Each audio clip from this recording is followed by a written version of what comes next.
أعوذ بالله من الشيطان الرجيم بسم الله الرحمن الرحيم صلوات بھیج دے محمد والے.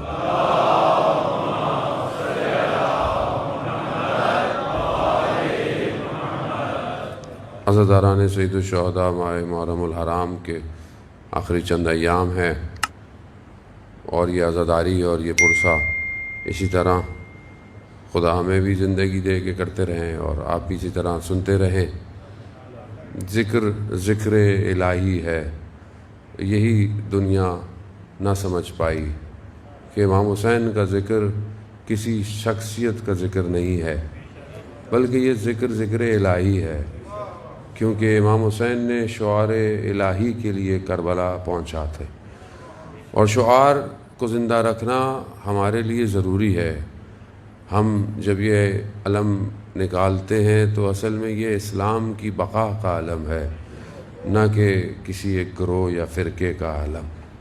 پروردگار قرآن میں ارشاد فرماتا ہے، الا بذکر اللہ تطمئن القلوب، آگاہ ہو جاؤ کہ اللہ ہی کا ذکر ہے جو دلوں کو اطمینان دیتا ہے. خوب ظاہر ہے اب یہ ذکر جو اللہ کا ہے یہ کیا ہے؟ چھٹے امام جعفر صادق علیہ الصلوۃ والسلام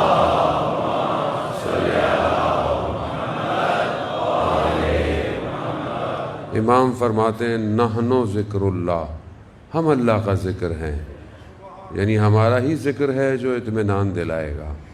بات یہ ہے کہ یہ خالق کی وہ مخلوق ہے جو خالق سے سب سے زیادہ نزدیک ہے، اور راستہ یہی ہے خالق تک پہنچنے کا. اب اس کو جو چھوڑے گا وہ بھٹکتا رہے گا.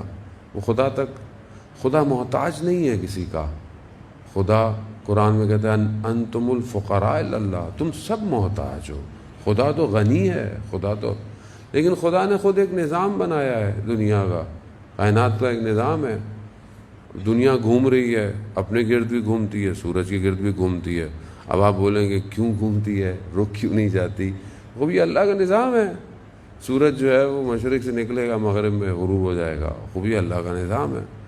خوب زمین جو ہے وہ بارش اوپر سے ہی ریسیو کرتی ہے، نیچے سے بارش نہیں ہو سکتی ہے. کیوں؟ خوب نظام الہی ہے. آپ نظام جو خدا بہتر جانتا ہے.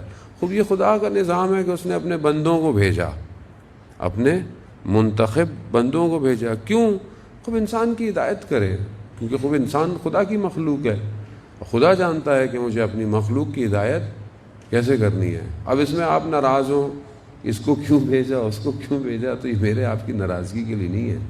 یا اگر میں نہیں مانتا خدا نہ خواستہ تو یہ میرا اپنا نقصان ہے. خدا نے تو اپنے بندوں کو بھیجا ہے اور وہ بھیجتا رہا ہے، اور ابھی بھی اس کا آخری نمائندہ ہمارے درمیان میں موجود ہے. خدا اپنے نمائندوں کے بغیر، اپنی حجت کے بغیر دنیا کو خالی نہیں رکھتا. حدیث بھی ہے، خود پیغمبر اکرم حضرت محمد مصطفیٰ صلی اللہ علیہ وآلہ صلی علی محمد. حدیث بھی ہے کہ اگر روئے زمین پر حجت خدا نہ رہے قیامت آ جائے گی. یعنی زمین میں طاقت نہیں ہے کہ وہ بغیر حجت کے قائم رہ سکے. یعنی زمین جو کھڑی ہوئی ہے یا گھوم رہی ہے یا رکی ہوئی ہے، یہ وہ کائنات پوری اس لیے ہے کہ روئے زمین پر حجت الہی ہے. سورج بھی اپنے حدود میں ہے، چاند ستارے بھی اپنے حدود میں ہیں. کیوں؟ کیونکہ حجت خدا قائم ہے. جب خدا اپنی حجت کو ہٹائے گا تبھی قیامت جو ہے وہ آئے گی. اب ہم اس کو ڈسکرائب اصل میں نہیں کر سکے کہ امام کہتے کسے ہیں، امام کی ہستی کیا ہے، امام کون ہے. اسی وجہ سے ہمیں ہماری زندگی میں امام کم نظر آتا ہے. یعنی آپ یوں سمجھیں کہ جو ہماری زندگی کا کینوس ہے اس میں امامت کا کلر کم ہے، کیونکہ ہم امام کو پہچانے نہیں ہیں. اور جب نہیں پہچانیں گے تو ظاہر معرفت حاصل نہیں ہوگی. جب معرفت نہیں ہوگی تو پھر عمل بھی کمزور ہو جائے گا، انسان کا عمل جو ہے وہ ویک ہو. اسی وجہ سے آج آپ دیکھیں کہ دنیا میں اگر مشکلات ہیں تو اسی وجہ سے کہ سسٹم کو نہیں پہچانا گیا. پروردگار نے یہ سسٹم دیا اس لیے ہے کہ اس کے ذریعے سے بشریت قیامت تک اس کمال تک پہنچے جس کے لیے اسے خلق کیا گیا ہے۔ ولایت کا نظام، امامت کا نظام آج لوگوں کو سمجھ میں نہیں آتا، یا بہرحال لوگوں کو تو غیر تاریخ میں بھی کئی لوگوں کو سمجھ میں نہیں آیا، تو اس میں اتنی مشکل والی بات نہیں ہے کہ اگر آج کوئی جو ہے وہ ویسے بھی سارے لوگ سوشل میڈیا کی مجاہد ہوتے ہیں، باقی کوئی مجاہدت نہیں ہے ان لوگوں کی، سب ویسے ہی چیپٹر ختم ہو گیا۔ اب یہ والا جو چیپٹر تھا نا جہاد کا، یہ ویسے ہی بند ہو گیا۔ اب آپ نے دیکھ لیا کہ کیا تھا اور کتنا تھا، کیونکہ جہاد وہیں ہے جہاں امام ہے۔ امام کے بغیر کوئی جہاد کر بھی نہیں سکتا۔ وہ کرتے رہے جہاد 20 سال تک، کیا ہوا؟ جس دن قبلہ چینج ہوا ہے اس دن دشمن بھاگا ہے۔ آپ لوگوں سے یہ توقع نہیں تھی کہ آپ کا سیاسی بصیرت اتنی سلو ہو کہ سب کھول کے بیان کرنا پڑے۔ صلوات بھیجتے محمد والے۔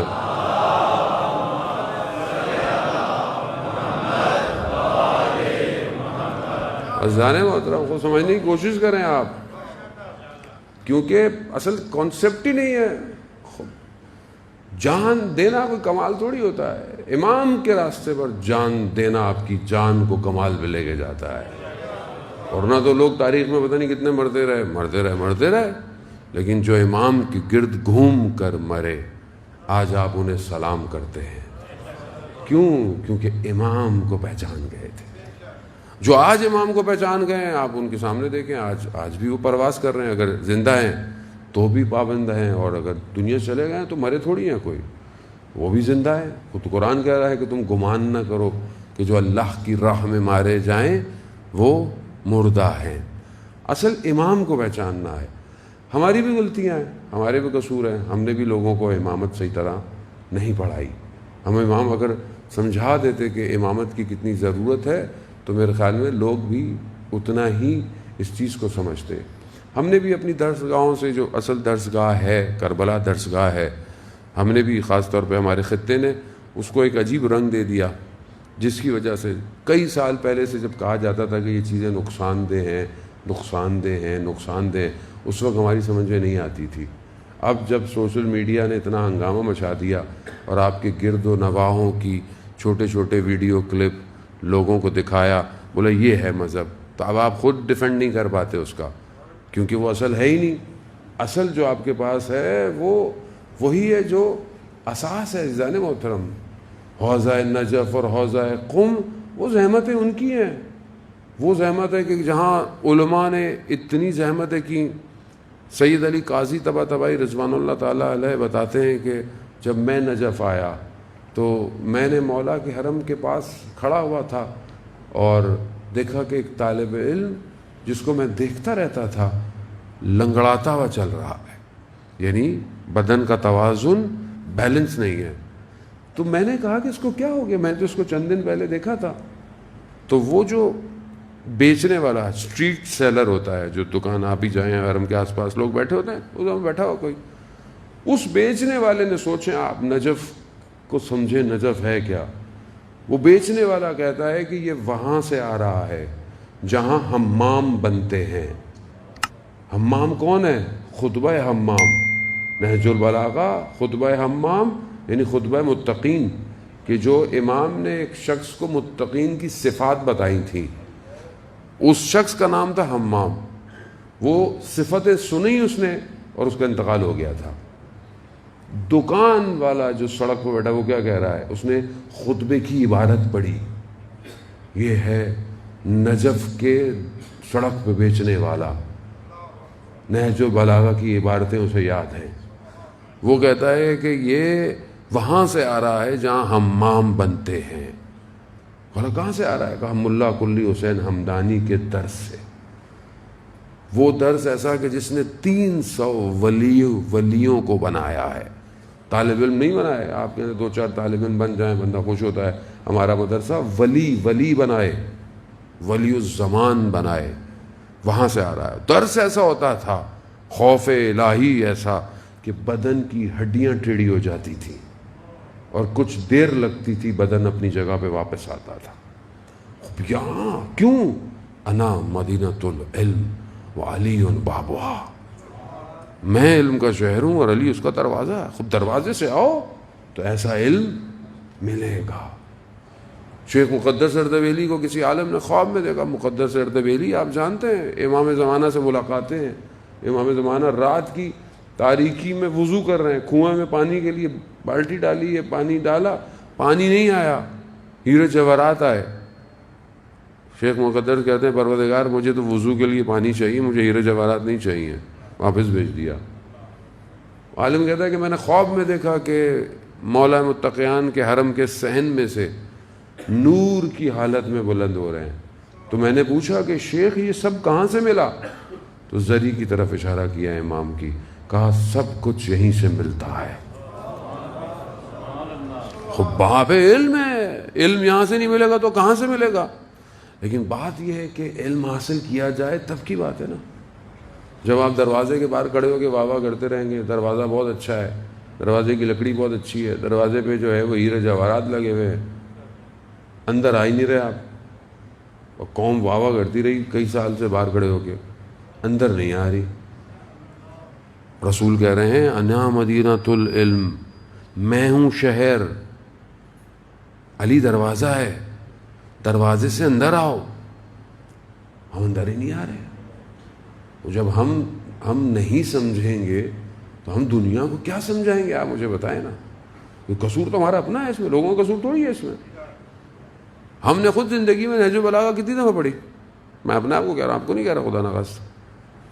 کتنا ہم نے اس میں چیزوں کو ایکسٹریکٹ کیا, کتنا آج نہج البلاغہ میری زندگی میں مؤثر ہے. آج نہج البلاغہ میری زندگی میں کیا ہے, یعنی میرے زندگی میں کوئی کارآمد چیز ہے کہ نہیں ہے؟ آپ وہ چیز پڑھتے ہیں نا جو آپ کو آج فائدہ دو. آج بولے کہ آج کے لیے میرے لیے کیا ہے. بچے اسکول جاتے ہیں, جو کہ کبھی کبھی جاتے ہیں, تو آج کل ویسے ہی بند ہیں دوبارہ. تو بہرحال جو بھی سبجیکٹ پڑھتے ہیں, کتاب پڑھتے ہیں, تو کہتے ہیں مجھے فائدہ ہے. فزکس پڑھیں, کیمسٹری پڑھیں, سائنس پڑھیں, بایولوجی پڑھیں, کمپیوٹرز پڑھیں, کچھ بھی پڑھیں. کیوں؟ کیونکہ ابھی فائدہ دے رہی ہے شاید.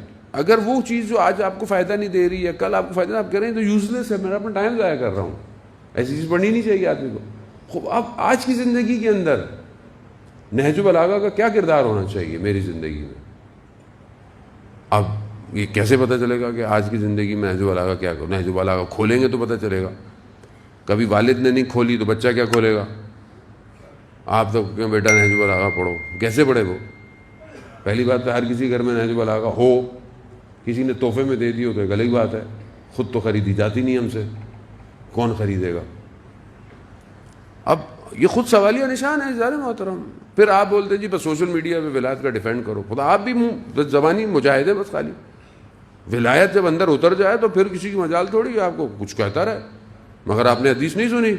حضرت عمار آ رہے تھے رسول خدا کی خدمت میں, آئے, یا رسول اللہ میں آپ کے جانے کے بعد فتنے دیکھ رہا ہوں. حضرت عمار با بصیرت شخص تھے, گو کے بزرگ تھے, ایج بہت زیادہ تھی لیکن بصیرت بہت زیادہ تھی. کہا آپ کے جانے کے بعد میں فتنے دیکھ رہا ہوں. اور ایسے ہی تھا, رسول کے جانے کے بعد جو ہے وہ منافقت کے بادل مدینہ پہ چھا رہے تھے اور حضرت عمار پہلے سے دیکھ رہے ہیں. کہا یا رسول اللہ آپ کے جانے کے بعد میں کہاں جاؤں, کیا کروں؟ تو دیکھا ادھر سے حضرت علی ابن ابی طالب تشریف لا رہے ہیں.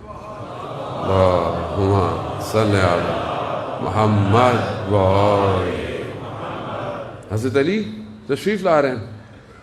کہا عمار دنیا کے لوگ ایک وادی میں اور علی ایک وادی میں. دنیا کے لوگ ایک وادی, یعنی پوری دنیا مقابلے میں آ جائے تو بھی علی حق ہے.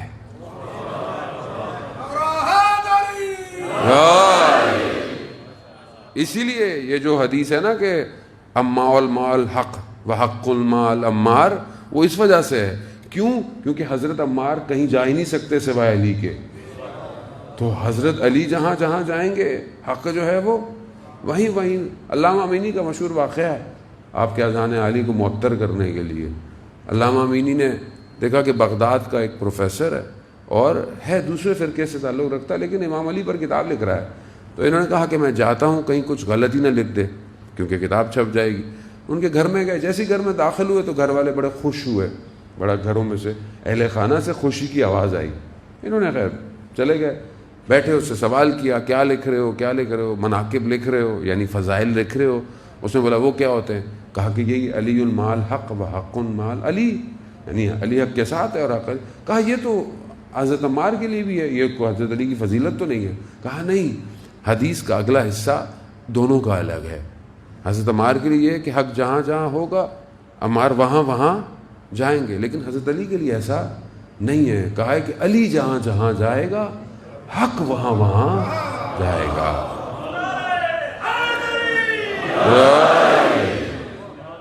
اب وہ استاد کھڑا ہو گیا, پروفیسر تو کھڑا ہو گیا. کہا کھڑے کیوں گئے؟ کہا آپ نے بات ایسی کر دی ہے تو کھڑا ہی ہونا پڑے گا.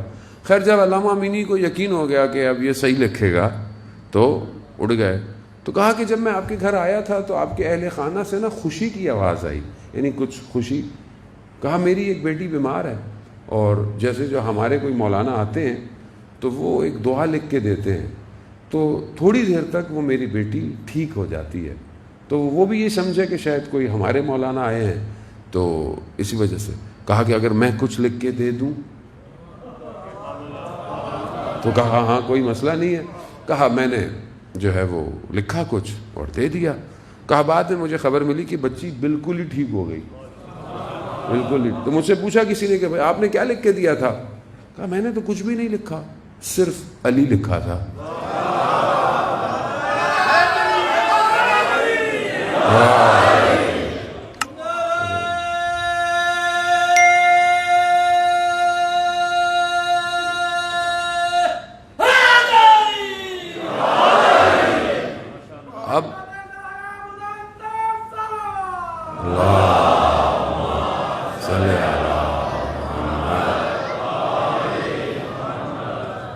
اب عزیزان محترم, کیوں علامہ امینی نے صرف نام لکھا اور کام ہو گیا؟ نام ایسا ہے, لیکن لکھنے والا کیسا تھا؟ 30 سال ایک کتاب امام علی کے لیے لکھی ہے, غدیر, چند جلدیں, 30 سال لگا دیے. مولا کائنات کی فضیلتوں کو, اشعار کو جہاں جہاں سے جو ملا جمع کیا, 30 سال. اب ایسے شخص کے لیے امام نہیں کریں گے تو کس کے لیے کریں گے؟ اب ہم اپنی زندگی میں دیکھیں عزیزان محترم, ہم نے اپنے اوپر ظلم کیا ہے. ظلم تو نفسی ہے. مولا تو مولا ہے, ان کو کوئی فرق نہیں پڑتا. بات یہ کہ ہم نے کیا کیا. تو نہج البلاغہ آج ہم جو بہرحال آج ہماری زندگی میں کہاں ہے؟ امام کے چھوٹے چھوٹے اقوال جو امام کے آخر میں بھی ہیں, کلمۃ الکسار میں بھی ہیں, حکمتیں ہیں. وہ حکمتیں آپ اس کو کمپیئر کریں اپنی زندگی سے, آپ کو پتہ چلے گا کہ ایسا لگے گا کہ امام آپ سے گفتگو کر رہے ہیں, اور ہر زمانے کے لیے ہے, یعنی ہر چیز ایسی ہے. کتنا زبردست کال ہے امام کا. میں پچھلے دنوں ایک کانفرنس کر رہا تھا انٹرنیشنل, امام کی شخصیت پہ ویبنار کی توفیق ہوئی. تو ہمیں تو توفیق ہو جاتی ہے تو ہم پتہ نہیں کیا کیا پڑھ لیتے ہیں, نہیں ہوتی تو پتہ نہیں ہم بھی ایسے ہی ہوتے, تو ابھی کیا کہیں. بہرحال یہ بھی خدا کا شکر ہے کہ توفیق, اس لیے توفیق طلب کیا کریں, کوئی نہ کوئی توفیق ملتی رہے. امام کا قول ہے کہ اپنے دشمن کو 100 موقع دو, یعنی 100 چانس دو کہ وہ تمہارا دوست ہو جائے. اپنے دشمن کو 100 چانس دو, 100 یعنی زیادہ زیادہ اس کو چانس دو کہ وہ تمہارا دوست ہو جائے, اور اپنے دوست کو ایک بھی موقع نہ دو کہ وہ تمہارا دشمن ہو جائے. اب آپ دیکھیں کہ کتنا ہیومن سٹرکچر کے اندر یہ بات کیسی فکس آتی ہے. یعنی انسان کی جو آرگنائزیشن بیہیویئر سچویشن ہے اس کے اندر یہ کتنی امپورٹنٹ چیز ہے کہ آپ کے زیادہ سے زیادہ دوست ہونے چاہیے, دشمن نہیں ہونا چاہیے آپ کا. خام کا اپنا دشمن انسان کو نہیں بنانا چاہیے, نہ اپنے کاموں کی جگہ پہ, نہ رہنے کی جگہ پہ, نہ کسی جگہ. انسان دوست ہو. مولا کی شخصیت میں بھی آپ دیکھیں نا, جاذبہ ہے. آپ کتاب پڑھیں استاد شہید مطہری کی, جاذبہ علی و دافع علی, اردو میں ترجمہ ہو چکی ہے.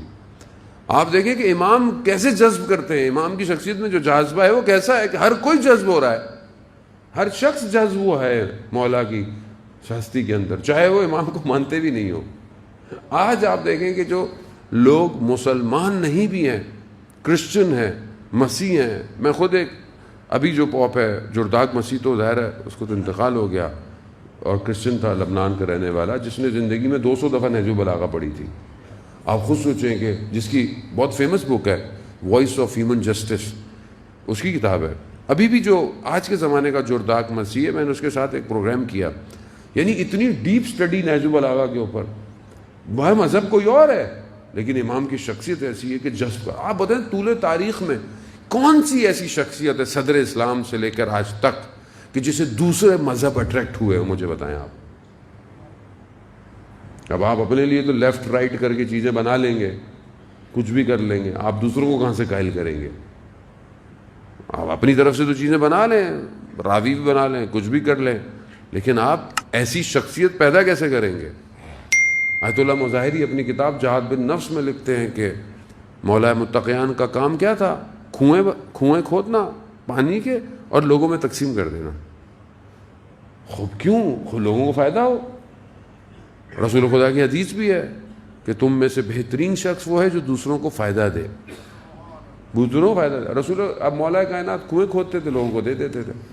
تو ایسے میں ایک دن کر رہے تھے تو اپنے مقداد ہے غالباً یا کمبر ہے، ان سے پوچھا کھانے میں کیا؟ سبزی ہے۔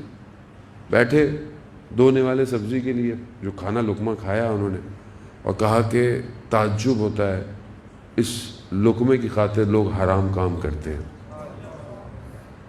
یہ مولا ہے عزیزان محترم۔ ابن عباس کہتا ہے کہ میں داخل ہوا ایک جنگ میں، خیمے میں امام بیٹھے ہوئے ہیں اور امام اپنی نالین مبارک کو سی رہے ہیں۔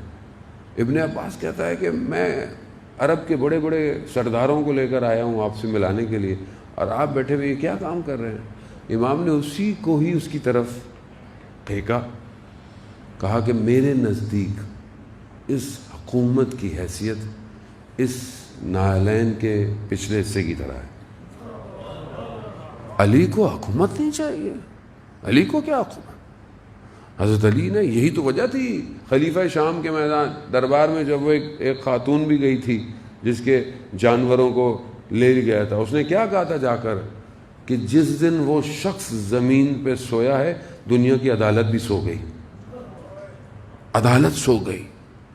شخص ایسا ہے، جنگوں سے لوگ مال غنیمت لے کر آتے تھے، یہاں خون سے ٹپکی ہوئی تلوار آتی تھی گھر، اور بیوی پوچھتی تھی علی کیا لے کر آئے؟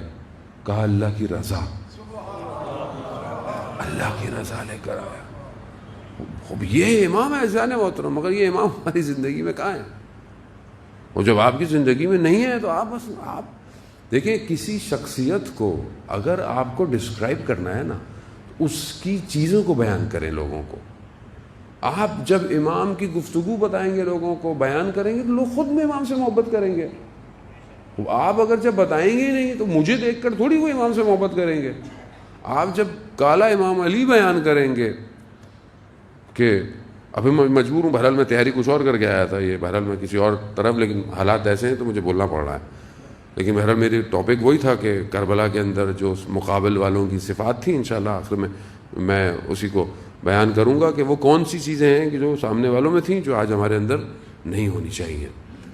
آپ دیکھیں کہ علامہ تقی جعفری، یہ جتنے بڑے بڑے نام میں آپ کی خدمت میں دے رہا ہوں ہزاروں، یہ سب خاک نجف سے اٹھے ہوئے ہیں، اور انہی کی چیز آج دنیا کے اندر ہے۔ ہمارے پاس ہم نے کیا کیا ہے مولا کے لیے آج تک؟ علامہ تقی جعفری کے، جنہوں نے بہرحال شرح نہج البلاغہ جو کامل نہیں کر سکے، ان کا انتقال ہو گیا۔ وہ خود کہتے ہیں کہ میں برلن میں گیا کانفرنس کے اندر، جہاں پہ کانفرنس کیا تھی، انسان کی ویلیو کتنی ہے، انسان کی ویلیو، انسان کی ارزش، انسان کی قیمت کیا ہے۔ ہر کوئی بڑا بڑا لٹریچر اور ایک کانفرنس میں مقالہ لے کر اپنا لے کر وہ، اب ہر کوئی، میری باری آئی، میں کھڑا ہوا، میں نے کہا انسان کی قیمت اس کی ہمت اور اس کا ارادہ ہے۔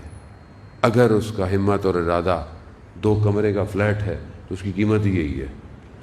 اگر انسان کا ارادہ اور ہمت ایک گاڑی ہے تو اس کی قیمت یہی ہے۔ اگر آج کی زندگی میں دیکھیں کہ ایک جوان کا ہمت اور ارادہ کیا ہے، ایک موبائل لے لے تو اس کی قیمت ہی یہی ہے بھائی، اس سے بڑھ کر یہ نہیں ہے۔ خدا نہ خواستہ اگر ایک جوان کا ہمت اور ارادہ تنہائی میں گناہ کرنا ہے تو اس کی قیمت یہی ہے۔ اپنی قیمت کو پہچانے۔ کہا میں نے جب یہ بتایا تو میں نیچے آ گیا, لوگ کھڑے ہو گئے, لوگوں نے تالیاں بجائیں کہ کیا بات کیا آپ نے, یعنی ایک انسان کی قیمت کو 1-2 لفظوں میں آپ نے بیان کر دیا, اور حقیقت یہی ہے. تو کہتے میں دوبارہ گیا اسٹیج پہ, میں نے کہا کہ یہ میرا کال نہیں ہے, یہ 1400 سال پہلے رسول کے وصی کا کال ہے.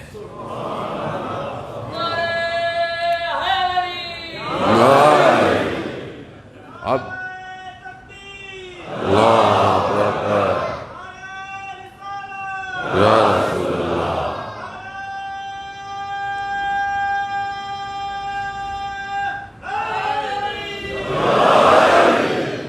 اب یہ عشق اور محبت کا بہرحال معاملہ ہے کہ بہرحال پہلی صفت محبت ہے, عشق ہے, بہرحال پھر انسان معرفت کے دائرے کے اندر داخل ہوتا ہے. اور پھر وہ اب بات یہ کہ یہ چیز دیکھیں امام نے اس وقت کہا لیکن آج بھی صدق کرتی ہے. امام کا مشہور قول ہے کہ انسان اپنی زبان کے پیچھے پوشیدہ ہے. اب آپ کچھ بھی کر لیں, آپ سامنے سے بہت اچھے کپڑے پہن لیں, اپنا حلیہ اچھا کر لیں, لیکن جب آپ کو کچھ پھنسیں کسی جگہ پہ اور آپ بولنا شروع کریں تو پتہ چلے گا آپ اندر سے کیسے ہیں. تو یہ کتنا زبردست ہے امام کا, انسان اپنی زبان کے پیچھے پوشیدہ ہے. تو اب یہ جو انسان کو اندر سے پہچان رہا ہے یہ کون ہے؟ اتنا پہچان رہا ہے کہ قیامت تک کے انسان کی فارمیشن کے فارمولے دے دیے. اس لیے شہید مطہری نے جو کتاب لکھی ہے انسان کامل مولا متقیان کے لیے, آپ پڑھیں, جوانوں کو میں کہہ رہا ہوں, بہرحال بزرگ تو ماشاءاللہ پڑھے لکھے ہیں, خوب یہ کتابیں پڑھیں. جب آپ کچھ لٹریچر ہی نہیں پڑھیں گے تو آپ کیسے ڈیفینڈ کریں گے ہر چیز کو؟ اور آہستہ آہستہ آہستہ آہستہ ویسی دنیا کی پڑھائیاں تو بربادی کی طرف لے کے جانی, مطلب ویسے نہیں اوور آل, لیکن آہستہ آہستہ جو گرے لائن ہوتی ہے نا ہر چیز کے اندر, وہ انسان کو برباد کرتی ہے. آج جو ویسٹرن فلاسفی ہے یا ویسٹرن لائف سٹائل ہے کہ جو آہستہ آہستہ ہمارے اندر پہلے یونیورسٹیوں کے ذریعے سے, ایجوکیشن کے ذریعے سے, پھر اس کے بعد ہمارے لیے ویسٹ کو ہی جنت دکھا دینا. یہ ہر آدمی کہتا ہے میں بھی باہر چلا جاؤں, میں بھی باہر چلا جاؤں, میرا بچہ بھی باہر چلا جائے, وہ وہیں سے پڑھ لے. ایون ہمارے سارے حکمرانوں کے بچے باہر پڑھتے ہیں, تو آج تک وہ حکمران جو اپنے ملک میں یونیورسٹیاں صحیح نہیں بنا سکے وہ ملک کو کیسے چلائیں گے؟ آپ کا ہر بڑا آدمی کی توقع یہ ہوتی ہے اس کا بیٹا فلانے ملک میں پڑھے, اس کا بیٹا, وہ آپ نے کیوں نہیں بنائی یونیورسٹیاں ایسی؟ یا اگر بنائی تھیں تو ان کو اس قابل کیوں نہیں کیا؟ تو آپ جو پڑھنے جا رہے ہیں, وہ جو آپ پڑھ رہے ہیں, وہ آپ کو کیا پڑھا رہے ہیں؟ سنت رسول تھوڑی پڑھائیں گے آپ کو. وہ آپ بولیں گے خوب ہم تو میتھس اور فزکس اور اسپیس پڑھنے جا رہے ہیں, تو بھائی بات اسپیس کی نہیں ہوتی ہے, بات کردار کی ہوتی ہے, پڑھا کون رہا ہے. جن کے مولا کا, حالانکہ یہ بھی مولا کا قول ہے کہ جو تمہیں اچھا جہاں سے ملے لے لو, علم منع نہیں ہے, علم کہیں سے بھی لے لو, چاہے وہ ویسٹ میں ہو چاہے وہ ایسٹ میں ہو. لیکن بات یہ ہے کہ وہ جو انسان اس ماحول میں جائے گا, رہے گا, وہ وہاں سے کیا آئے گا؟ اگر اچھا پڑھ بھی لیا تو اس کا اخلاق کیا ہوگا, اس کا کردار کیا ہوگا؟ وہ آ کے آپ کو کیا کرے گا یہاں پہ؟ وہ تو یہی بولے گا کہ وہ کیسے سمجھے گا آپ کے ملک کی مشکلات کو. وہ حکمراں یا وہ حکمراں کی اولادیں کہ جنہوں نے کبھی سڑکوں اور گلیوں میں سائیکل رکشوں پہ کبھی چلے نہ ہوں, کبھی عام بس کے اندر بیٹھے نہ ہوں, تو انہیں کیا پتا ٹریفک جیم کیسے کہتے ہیں, انہیں کیا پتا سگنل کیسے کہتے ہیں, انہیں کیا پتا, وہ تو پروٹوکول میں چلتی ساری طرف زندگی, چاہے وہ کوئی بھی ہو. تو وہ آدمی آپ کا حکمراں بنتا ہے, وہ آپ کی مشکلات حل کرے گا, وہ تو اپنی مشکل حل نہیں کر سکتا. آپ خود, آپ کے اندر یہ ایبلٹی ہونی چاہیے تھی, آپ کے اپنے انسٹیٹیوشن اتنے مضبوط اور محکم ہونے چاہیے کہ لوگ پڑھنے آئیں آپ کے پاس, دنیا آپ کے پاس پڑھو. کمی ہے کسی چیز کی آپ کے, آپ ہی کے پروفیسر, ہم ہی بیٹھے ہوئے سلیکون ویلی کے اندر, ہم ہی بیٹھے ہوئے گوگل کے اندر, ہم ہی بیٹھے ہوئے ناسا کے اندر, ہم بیٹھے ہوئے, دوسروں کو ہم نے آسمانوں پہ پہنچا دیا. ہم نے خود کیا کیا؟ ہم نے لوگوں کو اپنے پورے وجود لیبر دیا ہے دنیا کو. آپ چاہے مڈل ایسٹ دیکھ لیں, آپ ریگستان کو کیا بنا دیا ہم نے, اور اپنا کیا حال کیا ہوا ہم نے. تو کون سوچے گا یہ؟ لیکن کیونکہ جب میرے پاس موقع ملتا ہے, بھائی میری تو یہی زندگی ہے, میں تو انجوائے کر لوں.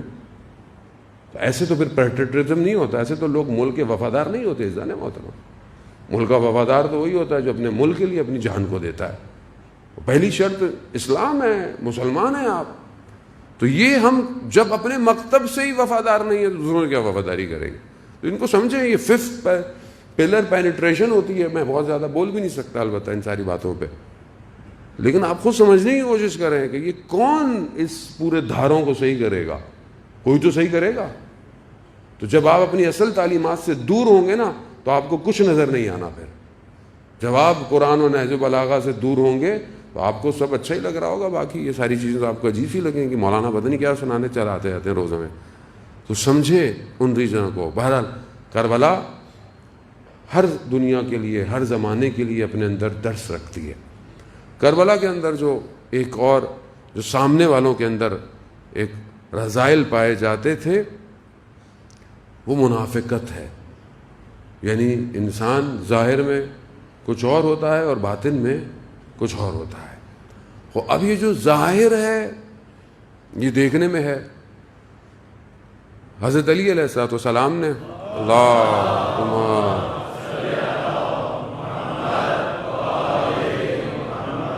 مولانا نے جو بلاغہ میں جو لیٹرز لکھے ہیں، کچھ لوگوں کو امام نے لیٹرز لکھے ہیں، اس لیٹر میں غالباً 27واں لیٹر ہے کہ جو انہوں نے محمد بن ابی بکر کو، جو خلیفہ دوم کے بیٹے تھے محمد، ان کو ایک لیٹر لکھا ہے. اس لیٹر کے اندر انہوں نے لکھا، شروع کی عبارت بس آپ کی خدمت میں، کہ مجھے رسول خدا نے فرمایا کہ علی انا اخاف ہو، مجھے خوف ہے. مجھے خوف مشرکوں سے نہیں ہے، مجھے خوف مومنوں سے نہیں ہے. رسول خدا کہہ رہے ہیں کیونکہ مومن تو اپنی بات پہ تعہد رکھتا ہے، عہد رکھتا ہے، اور مشرک اپنے مشرک ہونے کی وجہ سے ختم ہو جائے گا. مجھے خوف ہے تو منافق سے ہے. وہ منافق جو ظاہر میں کچھ اور ہے، باطن میں کچھ اور ہے. اسلام کو جو ضربہ لگا ہے وہ منافقت سے لگا ہے، اس لیے سورہ منافقون جو ہے وہ آئی. اب اسلام کے اندر شروع سے لے کر آج بہت سے لوگ اسلام کا لبادہ اوڑھ کر اسلام میں آ گئے، کیونکہ آپشن نہیں نظر آ رہا تھا تو انہوں نے کہا کوئی اندر سے ہی کام خراب کریں گے، یا بہرحال جو بھی کر لیں، لیکن اندر سے کچھ اور تھے. اور اسلام بھرا پڑا ہے. یہ قرآن کی آیتیں کہتی ہیں تمہارے پاس آتے ہیں تو کچھ اور کہتے ہیں، دوسروں کی طرف جاتے ہیں تو کچھ اور کہتے ہیں، اور پھر کہتے ہیں کہ ہم تو فساد نہیں کرتے، ہم تو روح زمین پر فساد نہیں کرتا. عبداللہ شخص تھا ایک جگہ، یہ کہیں سے کسی جنگ سے غالباً کہیں سے آ رہے تھے، مہاجر و انصار آپ جانتے ہیں. کسی جگہ پر پانی میں لڑائی ہوئی اور ایک شخص نے، مہاجر نے جو ہے وہ تھپڑ مار دیا انصار کو، اور ایک شخص جو عبداللہ تھا وہ چھپا ہوا تھا ہمیشہ، وہ سب وہ مسلمان ہوا ہی منافقت کی طرح تھا کہ کبھی مجھے اس نے وہاں کہا کہ میں مدینہ جا کر جو ہے وہ ان سب کو باہر نکلوا دوں گا. یہ اس کے جملے تھے. تو ایک چھوٹا بچہ ہے زید بن ارقم، 7-8 سال کا، اس نے جب یہ سنا تو بھاگتا ہوا رسول خدا کی پاس آیا کہ یا رسول اللہ ایسا ایسا، اس نے بہت اہانت بھی کی، اس نے یہ بھی کہا، اس نے یہ بولا ہے. رسول خدا جیسے ہی پہنچے تو بہت زیادہ یہ آپس میں لڑنے ہی والے تھے، حالات ایسے ہوئے تھے. رسول خدا گئے تو رسول خدا نے کہا ہے؟ تو اس نے کہا کہ آپ ایک بڑے آدمی کی بات نہیں اور ایک چھوٹے بچے کی بات مان رہے ہیں. رسول خدا نے دیکھا کہ حالات ابھی بہت زیادہ خراب ہوں، خاموشی کا کرو، سب چھوڑو اور سفر شروع کرو. یہ بچہ آیا اور یہ بچہ جا کر اپنے گھر میں بند ہو کے بیٹھ گیا کہ میں نے جھوٹ نہیں بولا تھا، میں نے سچ بولا تھا. قرآن کی آیات نازل ہو گئی کہ جو اس شخص نے کہا ہے وہ کہا، اور بچے نے جھوٹ نہیں کہا. رسول خدا نے اس بچے کو بلایا، کہا کہ دیکھیں کیا بات ہے، خدا جس کی تصدیق کر دے، خدا تصدیق کر رہا ہے اس بچے کی کہ تم نے صحیح کہا، وہ منافق ہے. اب یہ منافقت بڑھتی رہی. کئی جگہ پر انہوں نے پلان بنائے کہ رسول خدا کو مار دیا جائے، لیکن قرآن کی آیت نازل ہو جاتی تھی، رسول خدا کو پتہ چل جاتا تھا کہ، لیکن رسول خدا نے بہرحال اسلام مصلحت اور بچاتے رہے. یہ منافقت خود رسول خدا کی حدیث میں صفت آپ کی خدمت میں کہ دیکھیں ہم بھی جا رہے، ہم اپنے آپ کو یہ نہ سوچیں کہ ہمیں یا ہمارے آس پاس یہ چیزیں مشکلات نہیں ہو سکتی. ہم خود گرفتار ہیں بہت ساری چیزوں میں. دیکھیں منافقت جو ہے وہ صرف عقیدے کی نہیں ہے، منافقت اخلاقی بھی ہے، منافقت اجتماعی بھی ہے. کہیں نہ کہیں منافقت پائی جاتی ہے. بعض اوقات میں اپنے مسجد میں بہت اچھا ہوں، لیکن ہو سکتا ہے میں اپنے گھر میں اچھا نہیں ہوں. میں اپنے سامنے بہن بھائیوں سے اچھا ملتا ہوں، پیچھے جا کے میں اپنے بہن بھائیوں کی برائیاں کر رہا ہوں. ہو سکتا ہے یعنی جس طرح وہ میں ان کو سمجھتا ہوں بیہیو ان سے ویسا سامنے نہیں کر رہا، پیچھے کر رہا ہوں. یہاں بیٹھے ایک دوسرے سے ایک پیار محبت اور یہ، وہ پیچھے گئے تو یہ چیز معاشرے کو بریک کرتی ہے، یہ چیز اخلاق کو تباہ کرتی ہے، برباد کر دیتی ہے۔ خوب اب یہ منافقت کے لیے رسول خدا فرماتے ہیں کہ 3 چیزیں ہوتی ہیں منافق کے اندر۔ پہلی چیز کیا ہے؟ پہلی چیز کیا ہے کہ یہ اپنے عہد و پیما پر قائم نہیں رہتا۔ یہ جو وعدہ کرتا ہے یہ وعدہ خلافی کرتا ہے، یہ منافقت کی پہلی شرط ہے۔ یعنی اس کے اندر جو پہلی چیز خدا نہ خواستہ ہم اپنی زندگی میں دیکھیں، اگر ہم نے کسی سے وعدہ کیا ہے کہ ہم اس کو پورا کرتے ہیں؟ کسی سے اگر ہم نے وعدہ کرتے، آج کل تو دور اتنا فاسٹ ہو گیا ہے، آج تو انسان بولتا ہے ہاں بس میں پہنچ رہا ہوں، میں اتنے بجے آ جاؤں گا، وہ اگر کوئی پہنچ بھی جائے تو یہ دوسرا والا پہنچ ہی رہا ہوتا ہے، اور ویسے بھی آپ کو پتہ ہی نہیں چلتا۔ اب آپ گھر کا فون تو کوئی یوز ہی نہیں کرتا، لوگ موبائل یوز کرتے ہیں۔ اب آپ کو کیا پتا گھر میں بیٹھا ہوا ہے کہ رستے میں ہے، بس میں یہاں، بس میں ٹریفک میں پھنسا ہوا، بس میں۔ پہلی بات ہے کہ ہم آج کل معاملات کو اتنا زندگی میں خود ظاہر ہے میں ایسی دنیا میں رہتا ہوں، مارس پہ تو رہتا نہیں، مجھے ہی پتا ہے، ہم سنجیدہ نہیں لیتے۔ ہم کسی سے کوئی کمٹمنٹ کرتے ہیں نا، سنجیدہ نہیں ہے، ہاں ٹھیک ہے بس ہو جائے گا کر لیں گے۔ مجھے یاد ہے جب یہ موبائل اتنے عام نہیں ہوتے تھے، جب ہم کالج یونیورسٹی میں پڑھا کرتے تھے، آپ یقین کریں ایک ہفتے بعد کی بھی جو دوست کمٹمنٹ کرتے تھے نا، اور اس ایک ہفتے بعد ایگزیکٹ ٹائم پر پہنچے ہوتے تھے بغیر کال کے۔ یہاں تو 1 منٹ پہلے پوچھتے مولانا آ رہے ہیں کیا؟ تو بھائی آ رہے ہیں، پوسٹر چھپا ہوا ہے بھائی، کیا ہو گیا، اتر چکے۔ 1 منٹ پہلے بھی پبلک پوچھتی ہے، سب ٹائم دیکھتی ہے، اس کے بعد پوچھتی ہے مولانا زیب ممبر کتنے بجے ہوں گے؟ بھائی ہو جائیں گے، آپ اتنا سب کچھ کیا ہوا نہیں مولانا، خود بتائیں ہمیں کیوں انسرٹنٹی۔ ہم ایک ایسی دنیا میں رہ رہے ہیں جس میں انسرٹن ہے ہر چیز، وعدہ تو رہا ہی نہیں نا، وعدہ تو ہے ہی نہیں، وعدہ کیا ہے، انسان عہد تو کر ہی نہیں رہا کوئی۔ یہاں گھر کے اندر عہد کوئی نہیں کرتا، کوئی عہد نہیں رہا، کسی چیز پر عہد و پیما رہا ہی نہیں ہے۔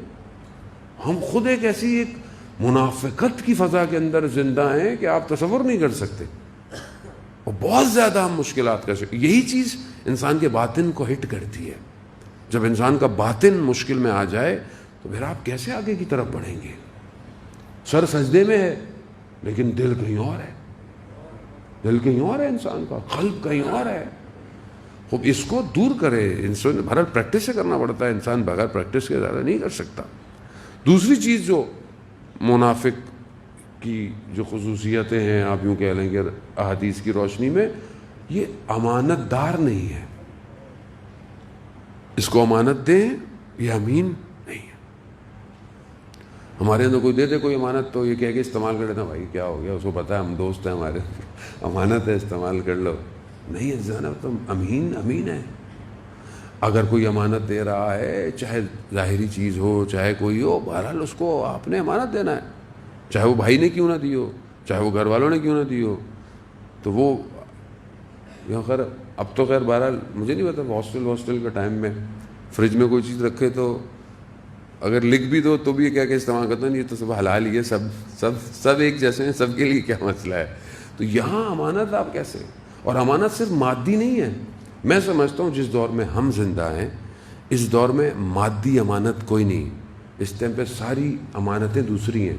مثال کے طور پر اگر آپ کو میرا کوئی راز پتہ ہے تو آپ کیا اس کے امین ہیں؟ میں آپ کا دوست ہوں، آپ نے مجھے کوئی دوست سمجھ کے کوئی بات کہی، کیا میں نے آپ کا راز اپنے پاس رکھا؟ جو کل میں آپ کو مومن کی صفات بتائی تھیں کہ مولا نے بتایا کہ ہمارا چاہنے والا کیسا ہو کہ پہلا وہ اول نماز پہ اسے نظر آئے، دوسرا وہ بھائی چارگی میں نظر، تیسری چیز اگر اسے آزمانا ہے تو اسے راز اور اسرار پہ آزماؤ کہ کیا وہ تمہارے رازوں کو رکھتا ہے یا نہیں رکھتا۔ تو یہاں تو انسان کو پتہ چل جائے، آپ کو پتہ ہے فلانے شخص کا، اس کو تو بیچارے کو کیا بتاؤ، نہیں پتہ، بتا دیا۔ یہ رازداری، یہ امانت داری ہے عزیزان محترم۔ کسی کو ہو سکتا ہے کسی سے غلطی ہو جائے، کسی سے حادثہ ہو جائے زندگی میں، آپ کیوں بتا رہے ہیں کسی کو؟ تو امانت بہت زیادہ ضروری ہے۔ خوب یہ چیزیں جو ہیں وہاں کربلا کے سامنے نہیں پائی جاتی تھیں۔ منافقت تھی، نمازیں تھیں، قرآن تھا، تکبیریں تھیں، قرآن کی وہ آیتیں پڑھتے رہے اپنے عمل کو جسٹیفائی کرنے کے لیے کہ خدا نے ہمیں یہ سب کچھ دیا ہے، خدا نے ہمیں قرار دیا ہے۔ وہ منافق تھے، منافقت پائی جاتی تھی، نہ عہد و پیما تھا ان کی زندگیوں میں، مگر عہد و پیما پروردگار نے نہیں دیا. پروردگار قرآن میں کہہ رہا ہے الم عہد یا بنی آدم، کیا بنی آدم ہم نے تم سے عہد نہیں لیا کہ تم ایسے عمل کرو اور شیطان کی عبادت مت کرو. مگر یہ سامنے کیا کر رہے تھے لوگ. اور امانت تو خیر ان کے یہاں کیا امانت تھی، اللہ اور اللہ کے رسول کی امانتیں درمیان میں تھیں. وہ عزیزان محترم، ہم اپنے اس دور کے اندر جس معاشرے میں ہیں ہمارے اندر بھی یہ مشکلات پائی جاتی ہے.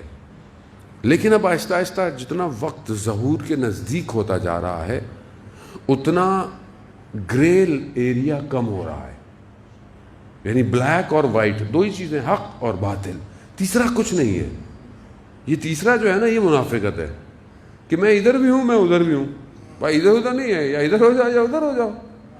نہیں، میں ادھر بھی ہوں میں ادھر بھی ہوں. یہ خاص طور پہ مومنین کے درمیان میں بہت ضروری ہے کہ زمانہ جتنی تیزی سے بڑھ رہا ہے نا اپنے امام کے ظہور کے لیے، وہاں ہمیں اپنے آپ کو صاف کرنا ہے.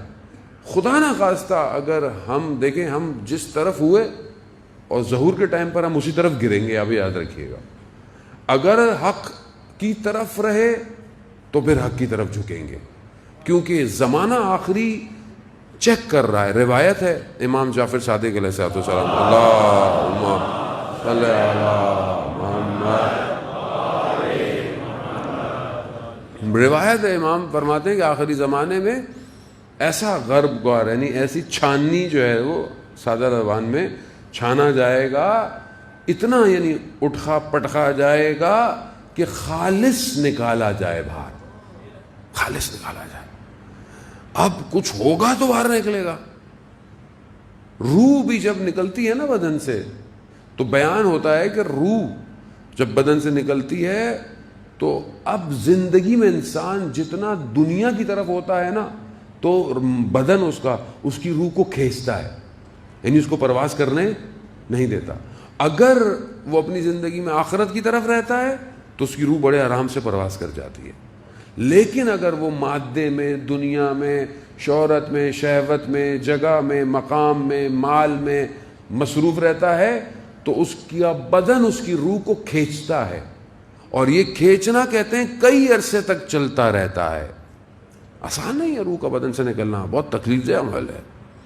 تو یہاں ہم اپنے آپ کو دیکھیں، زندگی بہرحال گزری جائے گی، گزری رہی ہے، اور حالات آپ کے سامنے، حادثاتی موتیں بڑھتی جا رہی ہیں.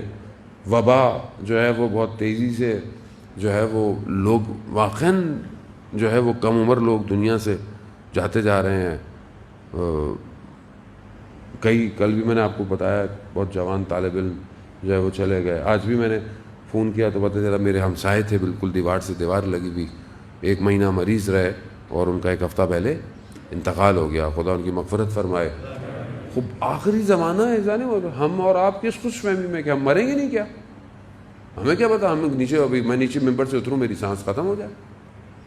ذیشان حیدر جوادی اللہ مقامہ، روز عاشورہ، عصر عاشورہ کی مجلس پڑھی، کہا ٹینٹ نہیں ہٹانا.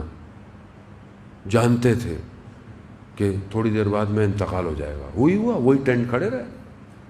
آدمی اس مقام پہ اللہ پہنچا دیتا ہے آدمی کو، ہم تو ظاہر ہے اس مقام پہ نہیں ہیں، لیکن ہمیں تیار تو رہنا چاہیے. زان محترم، یہ اپنے آپ کو صاف، یہ مجلس اعضاء ہے ہی اس لیے خدا کا شکر کرے، یہ نعمت الہی ہے. یہ نہ ہو تو ہمارے پاس کوئی جگہ نہیں ہے بچنے کی. اس لیے کہا ہے کہ اس کو بہتر طریقے سے قائم کریں. فرش اعضاء میں باادب آئیں، باوضو آئیں، تاکہ ہاتھ خالی نہ جائیں یہاں سے. یہی وہ ہیں صلواتیں، نعرے، درود اور اس کے علاوہ یہ آنسو جو روز قیامت میں بچائیں گے. اور تو ہمارے پاس کچھ بھی نہیں ہے زان محترم. تو ہمیں خود اپنی بقا کے لیے ان چیزوں کو رکھنا ہے. ان کی بقا، ان کو نہیں ضرورت ہماری، امام کو ضرورت. امام کو اکیلا چھوڑ دیا لوگوں نے، کربلا میں تھوڑے سے لوگ آئے تو کیا امام ختم ہو گئے؟ امام تو 61 ہجری میں آئے کربلا، ایسے کہ آج پوری دنیا یا حسین کر رہی ہے. تو امام تو خدا حفاظت کر رہا ہے، خدا کے نمائندے ہیں. ہمیں اپنی بقا کے لیے امام کی بارگاہ میں آنا ہے.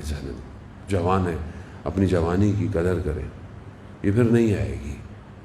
ایک جوان کربلا میں بھی آیا اور ایسا آیا کہ رستے میں ایک مقام پر جب امام کی آنکھ لگی اور امام بیدار ہوئے، امام نے کہا انا للہ و انا الیہ راجعون۔ اس جوان نے پوچھا بابا یہ کلمہ کیوں آپ کی زبان پہ جاری ہوا؟ کہا بیٹا میں نے خواب میں دیکھا کہ ایک منادی ندا کر رہا ہے اس کاروان کے پیچھے کہ موت پیچھے پیچھے ہے۔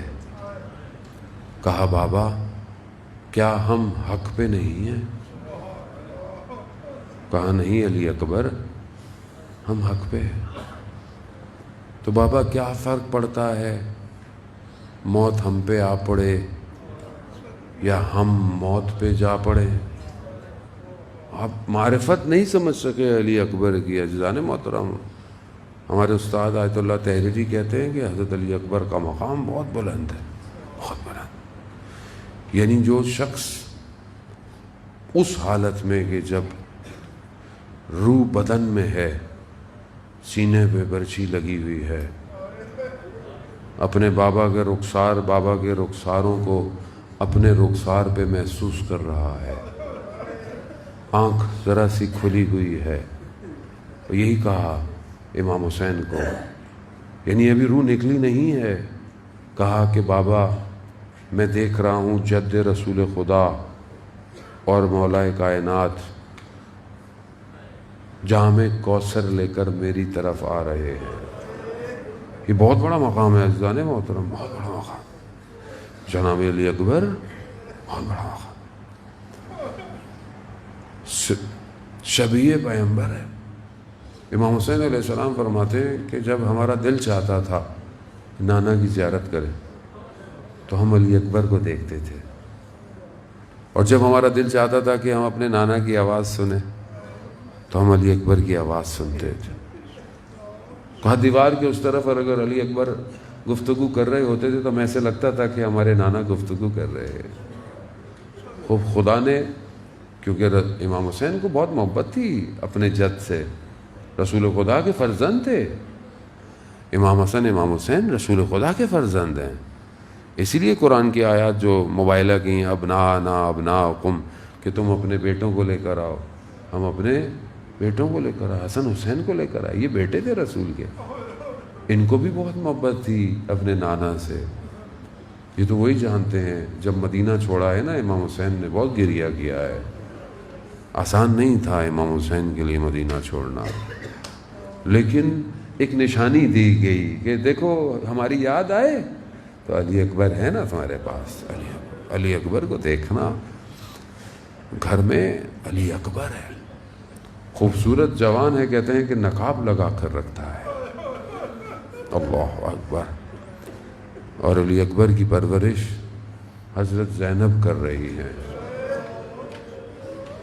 بہت قیمتی ہے یہ جوان اہل بیت کا، ہم اس کو لفظوں میں بیان نہیں کر سکتے۔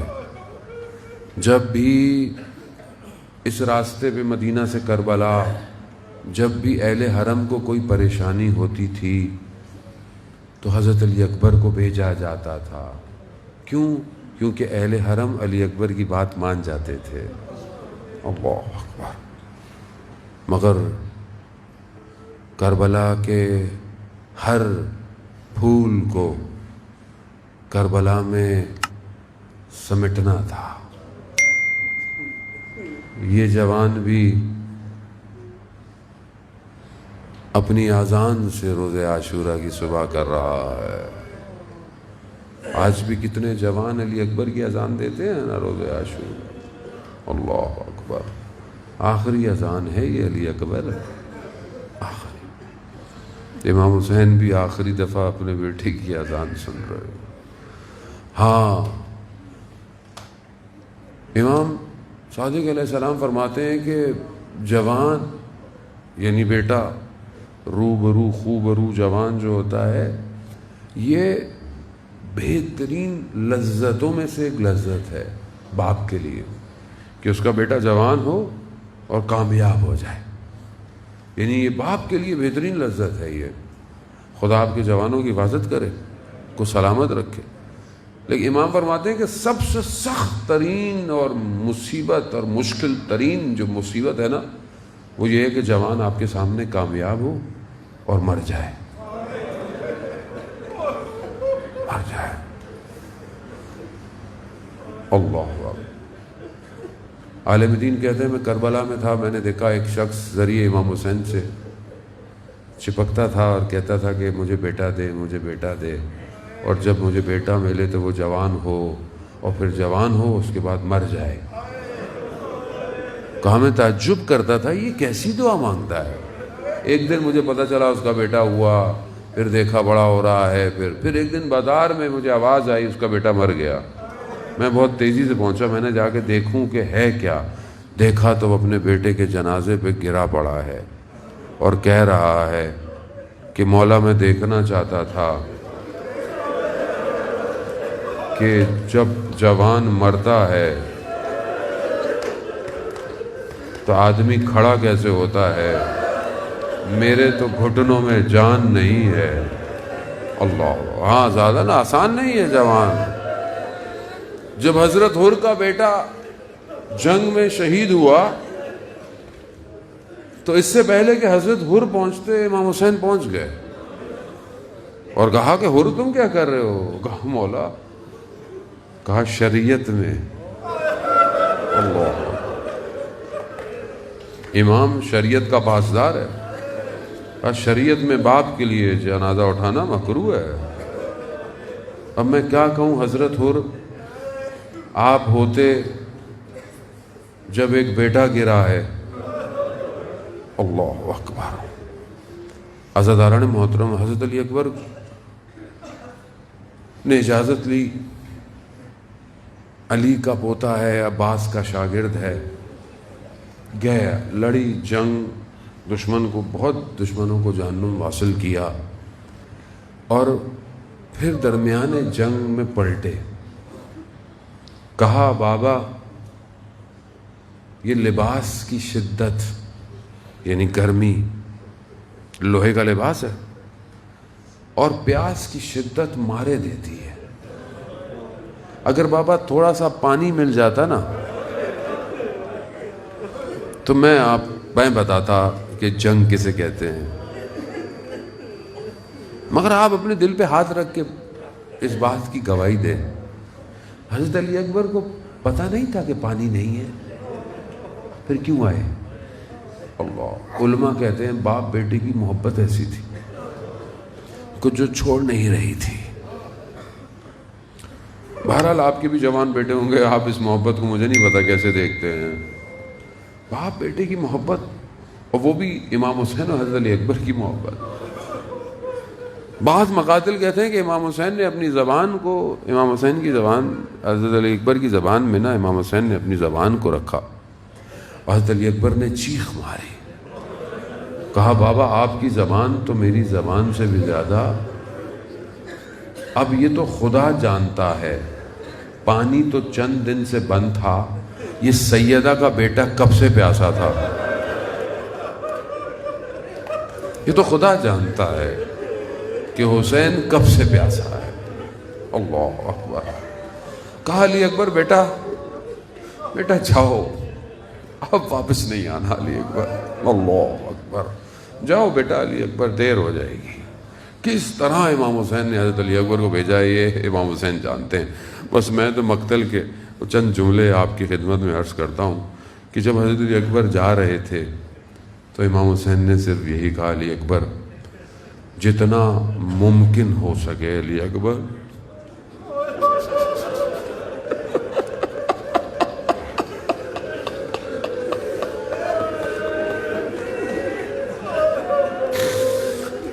آئے غربت ہے امام حسین، علی اکبر جتنا ممکن ہو سکے مڑ مڑ کے مجھے دیکھتے جانا ہے۔ آزاداران محترم، علی اکبر گئے، آپ مصائب سنتے رہتے ہیں، بس آخری جملے آپ سے التماس دعا، حضرت علی اکبر گئے۔ بہرحال دشمن لڑ نہیں پایا، دشمن نے پیچھے سے وار کیا، ایک نیزہ لگا، علی اکبر گرے، اپنی سواری پر گر گئے۔ ہاتھ کہتے ہیں کہ سواری پر تھے، لیکن نہ جانے تیر یا سواری کو لگا یا کچھ ایسا ہوا کہ جو سواری تھی وہ راستہ بھول گئی، وہ دشمن کی طرف چلی گئی۔ اب مقتل کہتا ہے کہ جس کے پاس تلواریں تھیں، جس کے پاس جو تھا، اربن اربا، یعنی ٹکڑے ٹکڑے کر دیا علی اکبر کو۔ اب علی اکبر جب زمین پر آئے ہیں تو علی اکبر نے اپنے بابا سے مدد نہیں مانگی ہے، کہا میرا سلام ہو بابا، بس یہ کہنا تھا۔ اب کہتے ہیں کہ نہ جانے کس طرح امام حسین اپنے بچے کے جنازے پر، اس بدن پر پہنچے ہیں۔ کہتے ہیں کہ دو زانو اپنے ہو کر خاک کربلا پر حسین بیٹھ گیا، سر علی اکبر کا اٹھایا، کہا ولدی ولدی ولدی، اے میرے بیٹے علی اکبر، اے میرے بیٹے علی اکبر۔ آزاد محترم، نہ جانے کس طرح وہ ٹوٹا ہوا نیزہ نکلا ہوگا۔ حضرت اسماعیل، حضرت ابراہیم بھی دیکھتے ہوں گے کہ ہمیں تو آنکھوں میں پٹیاں تھی، ہمارے ساتھ کیا ہوا۔ آؤ کربلا میں دیکھو، نہ حسین کے آنکھوں پہ پٹیاں، نہ علی اکبر کے ہاتھوں میں رسیاں ہے، نہ جانے یہ برچی کیسے نکل رہی ہے۔ رخسار کو رخسار پر رکھا، علی اکبر چلے گئے۔ اے علی اکبر، تیرے بعد دنیا با فنا ہو، حسین سے جنازہ نہ اٹھا، بنی ہاشم آؤ، علی اکبر کو اٹھاؤ۔